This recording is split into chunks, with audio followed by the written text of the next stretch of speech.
Welcome to Transformative Principal, where I help you stop putting out fires and start leading. I am your host, Jethro Jones. You can follow me on Twitter at Jethro Jones. Before we get too far into this episode, I do want to ask you to fill out my listener survey. Every couple of years, I survey people and see what they have to say about the direction of the podcast, what you're learning, and as people come and approach me for different sponsorship opportunities, I want to make sure that what I'm having as sponsors on the podcast is relevant to you. So if you would go to jethrojones.com/survey, then I would love to hear your thoughts. It'll also be in the show notes, the first link at the top of the show notes for the next month or so. It would mean the world to me, jethrojones.com/survey. Thank you so much.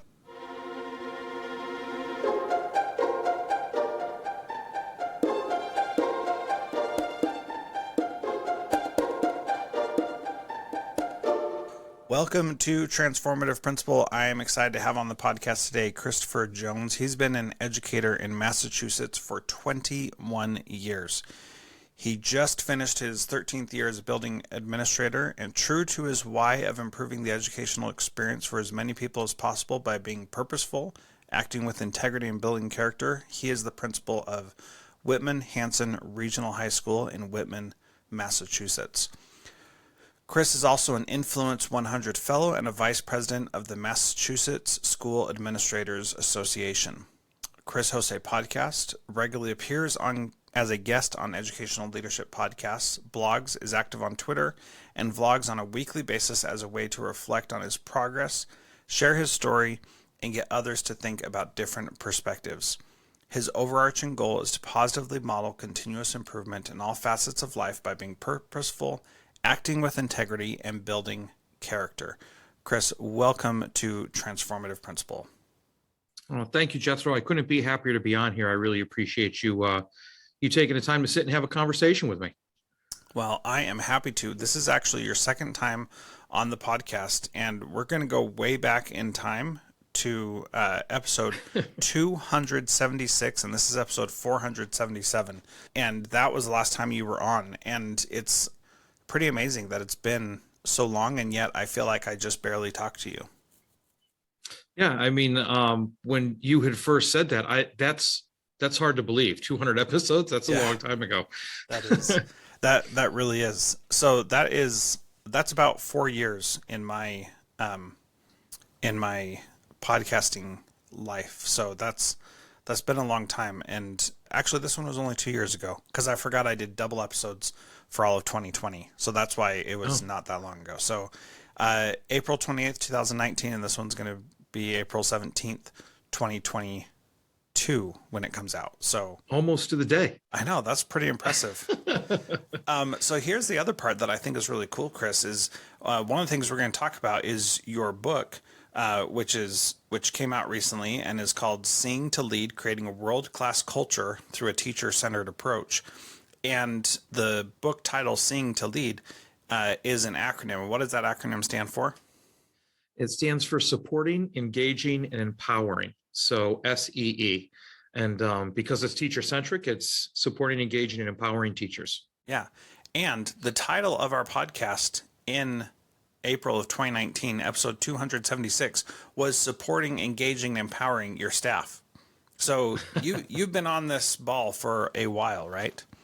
I've been doing this for a while. It's, I'd like to say I've gotten better at it, but I've pretty much just brought it all together. And that's why I decided I had to put it out in a book. It's just something that I really believe from my core about how I should be leading my building. I've given presentations on it.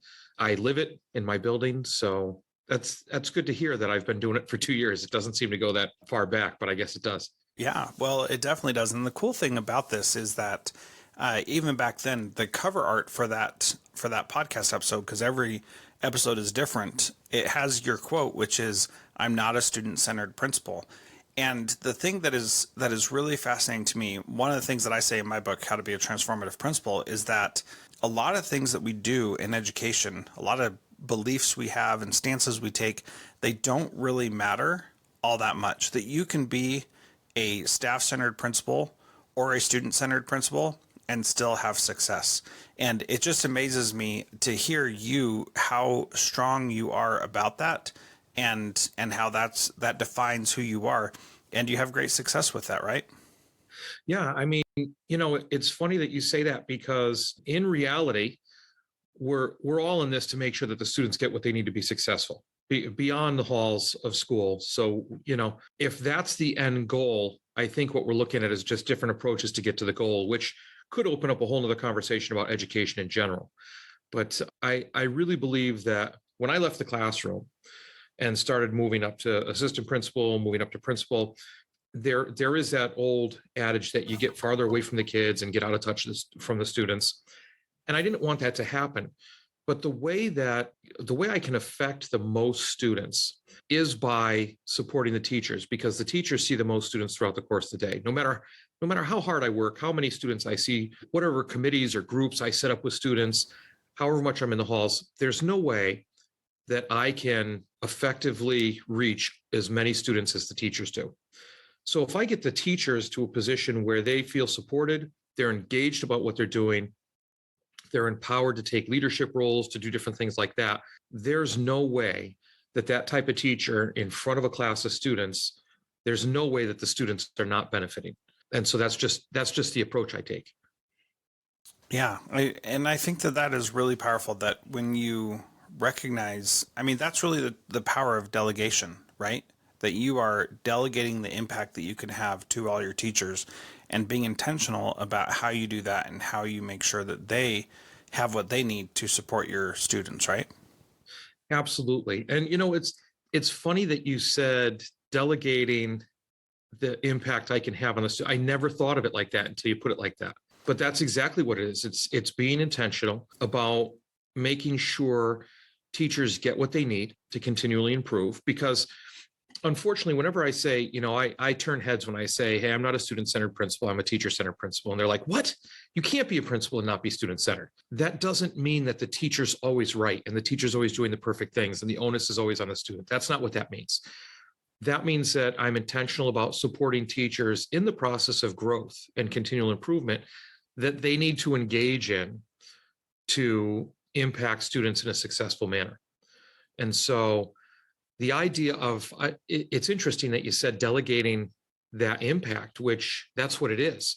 And it's a series of steps that I go through, but that's basically what I'm doing, is the idea of getting teachers in a spot where I say I don't want them I'm not expecting cartwheels on Sunday nights or Monday mornings when they're walking in through the door. But if I have teachers not sitting there Sunday night saying, oh, I've got to go to work tomorrow, and they're excited about what they're doing, and they know that they're connected to the vision and mission of the school, and they're connected on a personal level. There's a piece of their own personal vision for what they want to be in education that comes through in the school's vision, then it just becomes a place where it's about learning and it's about doing the right thing for students. Yeah. And being a teacher centered principal doesn't mean that you don't care about student success. Obviously, you do. And it just means that you have a different perspective on how to get there. Rather than focusing all your energy on the students, you focus on the teachers so that they can focus it on the students. And you said something there about the dread of going to work on Monday mornings, and that you feel that Sunday evenings. And if you haven't had a job where you've experienced that, go get a job that you would just hate doing and try it for a little while, even if it's a part-time job. I mean, if you've been blessed enough in your life to never have that experience, you really should try that, because the dread that you feel going into the work week and feeling that the night before where you're just sick to your stomach because of that, that's a big deal. And once you've experienced that, you know how important it is to remove that stress. So you can't control your teachers. You can't control how they feel or what they do. But what are things you do to make sure that they don't feel that way Sunday night? I make sure they have a place. And like I had said before, the idea of being personally connected, something about or the reasons that they got into teaching and what they want to do, I make sure to pull at those strings to engage them. So I work on a sense of belonging to the building culture. Teachers need to have that sense of belonging that we can do by me getting to build relationships with the teachers and making sure that there's certain things that go on in the building that reflect who they are as a professional. And I'm not always talking about like, unfortunately, there's a lot of administrators that get caught up in the idea of food and pizza and party and things like that. I'm not talking about those things. I'm talking about giving them voice and letting them in on decisions that are made as far as where the building is headed and things like that. It doesn't necessarily have to be that they give their voice and we do what they want. I mean, all of us would kind of like that, I think, is if whatever we said is what we acted on or what the outcome was. But more importantly is the idea that they had a say and that at least they were heard. And that's that whole piece of a part of them in the building. That's that belonging piece and the connection to the vision piece. And also the tangible outcomes. I focus on tangible outcomes of what they're doing. So any little bit of success, I highlight. I highlight bigger things of success, obviously, but any little piece. I'm in classrooms all the day. I take pictures. I post on social media about the different things that they're doing in their classrooms. If they achieve something, I'm all over social media with that. I share it with the staff. One little thing or trick that I fell across that got people excited about what they were doing in their classrooms and actually kind of built, I don't want to say competition because often that has a negative connotation to it. But if I see you, Jethro, you're a history teacher and you're doing something cool in your classroom and I happen to be in there. And so I take a picture of it. Well, I'll brag on you a little bit, but what I make sure I do is I tag every other teacher in the history department so that it pops up on their social media so that they see it. And then they go to the teacher and they're like, hey, that was pretty cool what you're doing. And that starts that dialogue. And it starts that idea of, well, how did you do that? I mean, before the show, we were just talking and I said, well, how do you do that? And you showed me really quick. And in 30 seconds, I felt like we had that connection and like I belonged to part of the process almost. Any little things like that, as far as connection to vision, belonging in the building, in the culture, being part of the culture, and any tangible outcomes that I can show of their work, because there's nothing more of a drag than going to work every day and not getting that validation that what you do matters. And some people say they don't need it, but boy, a pat on the back goes a long way. Well, it does. And I love that example of tagging other people so that they can see what was done and not as a rub in their face and this person's better, but, like you said, you've created the culture where they want to go and ask, what have you done? What are you doing to find success? And I think that's so powerful. And that opens the door for people to have whatever success they need to have and gives them an opportunity to see that they can contribute as well, even if they're not the department chair or whatever the case may be for your particular high school.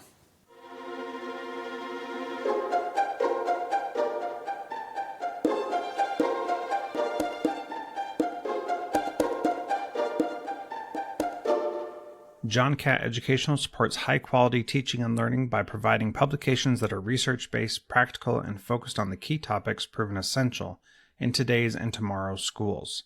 The latest John Catt publications include a book whose bold, transformative ideas amaze and infuriate people around the world, according to one reviewer, a title from global leaders in curriculum planning, practice, and retrieval, one book that says stop talking and start doing with regard to teacher well-being, and much more. These books, used by educators of all roles across North America and worldwide, amplify fresh, engaging voices with practical strategies to create transformative change. Learn more in our show notes at jethrojones.com/podcast.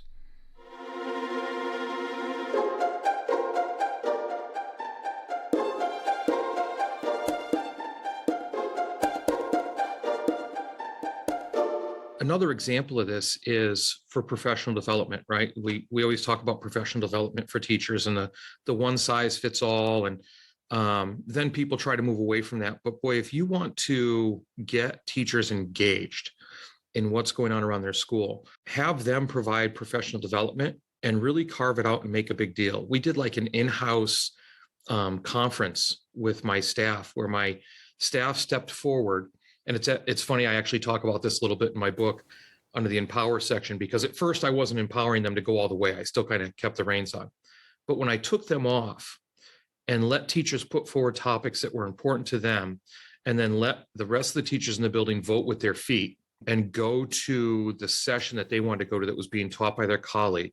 All I had to do was some math. I just had to make sure I carved out the time and did what I needed to do to give them the space to do that. And all of them said that was the best professional development they had ever gone to. They were there with their colleagues. Their colleagues were teaching them on things that mattered to them and things that they could go down the hallway and see actually occurring in a classroom instead of somewhere in the pages of a book or, a workshop in another office somewhere else. Yeah. Considering my job now is going out and speaking places, I, of course, want people to hire me and have me come out and speak. But at the same time, I know how powerful it is to have people there say, this is what we're doing. And, I'm working with a district in Wisconsin right now. And we're talking a lot about student driven learning and what that looks like and how to support your kids in doing that. And one of the things that is a key part of that is getting feedback from the teachers about what they're doing that's actually working. And when you think about a big implementation of whatever it is that you're doing, this is a big deal. Student driven learning, it's going to change how their district operates in a good way, I believe. But everybody wants to know what's working. And if you don't take the time to say, here's what's working, then it's going to be really challenging and you're going to struggle in implementing anything because people need to see what's going on someplace else. They need to see who's doing it well down the hall from my classroom, because if you don't explicitly give that time, then they're not going to make that time because they don't have that time to do that. So I love that approach of having an in-house conference and having them teach things. That's one of the great things about ed camps that are so powerful. Yep. Is part of the appeal is that it's not pre-planned. But imagine if you do a pre-planned ed camp where people still get to vote with their feet, people still get to put out ideas and say, this is what I've created, and then be able to share it. And there are some really powerful things that can come from that when you take the time to give people the spotlight and share what they're doing. Absolutely. I mean, we talked about, and just before I touch on something else, you said we talked about topics like grading, homework, and things like that, where if I tried to pull that off as the principal of a building, they're like, yeah, okay, Jones.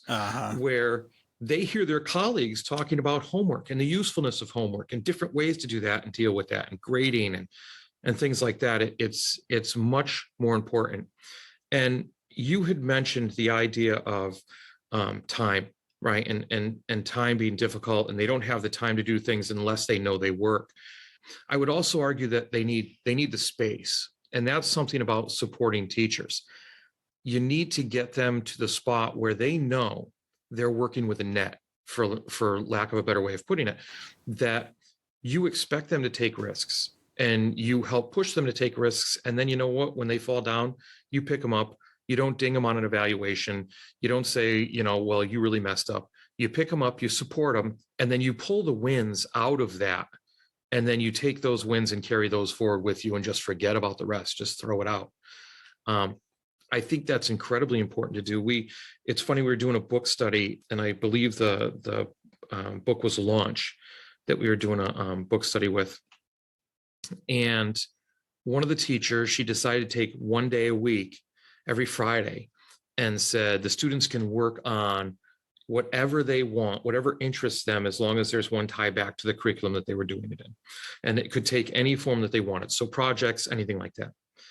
And she was excited about it. We checked in on it every week. And she said, yeah, we did it. And the kids made progress.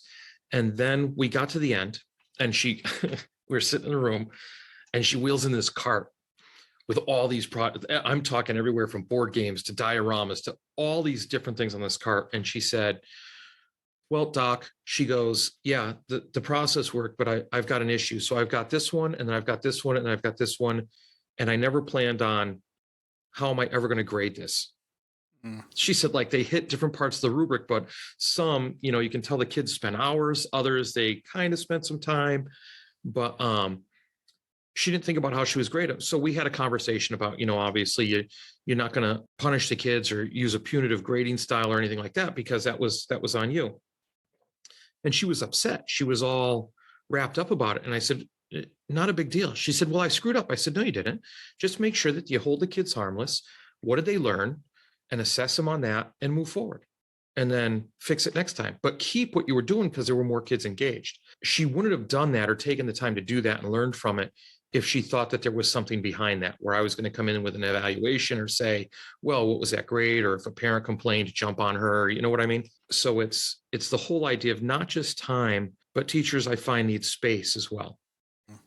Well, and here's the cool thing, just to get on that tangent for a second, of when we do that student driven learning that I call it, which is Genius Hour, project based learning, all that stuff fits into this.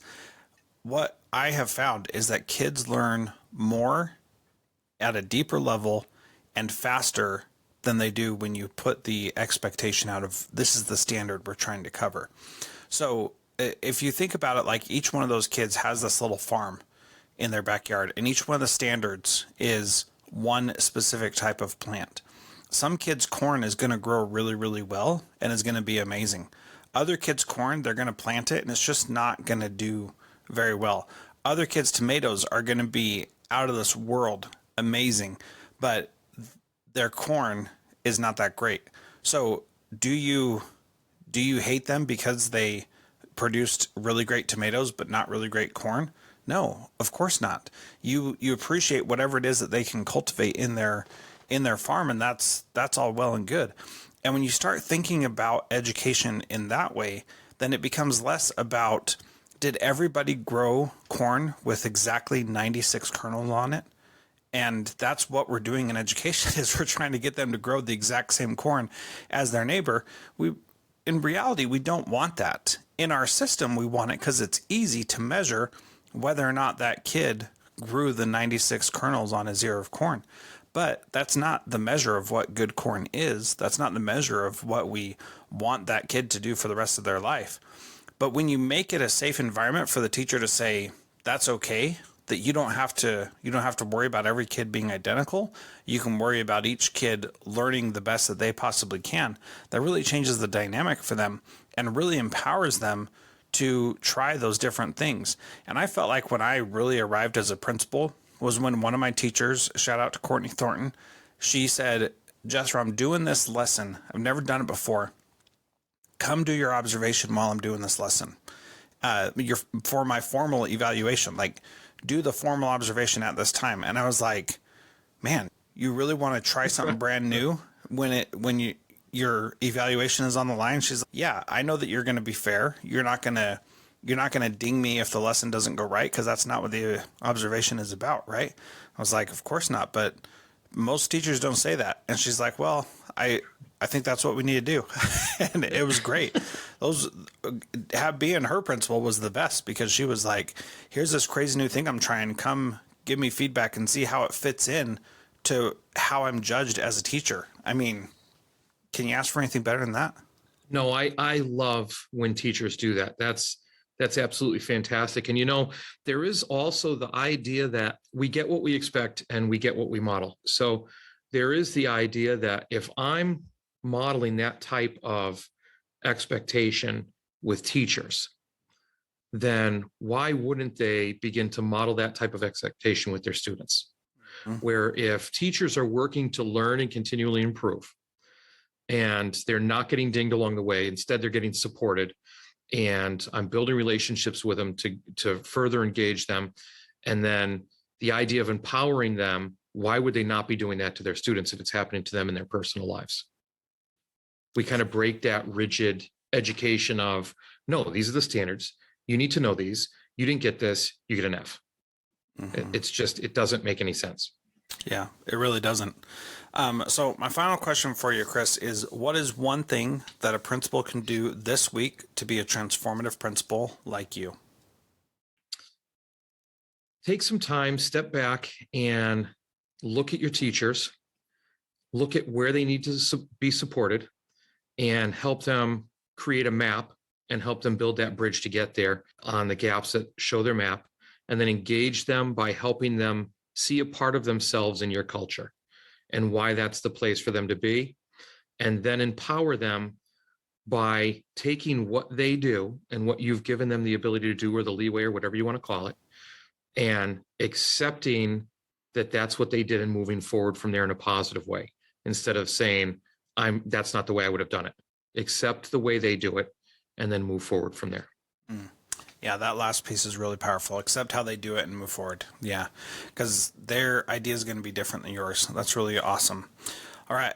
Thank you so much, Chris, for being here. Again, the book you should check out is Seeing to Lead, Creating a World-Class Culture Through a Teacher-Centered Approach. And you can get that wherever fine books are sold. And Chris on Twitter is at Dr. C.S. Jones. Definitely a good follow. And Chris, thanks again for being part of Transformative Principal. Jethro, I couldn't be happier to be here for a second time. Thanks. I really appreciate you having me on.